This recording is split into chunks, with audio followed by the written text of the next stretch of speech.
বসে দুজন তুমি আমি কাটাবো সারাটি জীবন।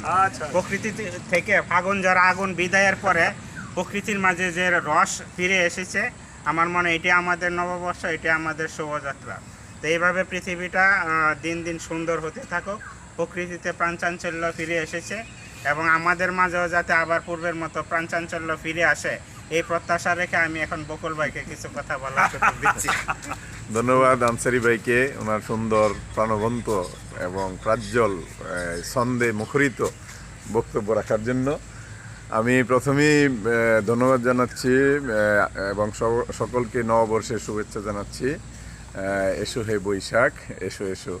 আমরা নতুন বছরের নতুন উদ্যমে আমাদের আজকের এই পদযাত্রা, মানে আমি আশা করব আমাদের সদস্য যারা আছেন আপনারা সবাই আমাদের সাথে মিলিত হন, আমরা একসাথে সকালবেলা হাঁটি, নতুন উদ্যম নিয়ে নতুন বছরকে স্বাগত জানাই এবং নতুনভাবে আমাদের পথ চলা শুরু হোক, এই প্রত্যাশা রেখে আমি আমার কথা শেষ করছি। ধন্যবাদ স্যার। আপনাকে আমজাদ স্যার কিছু বলেন।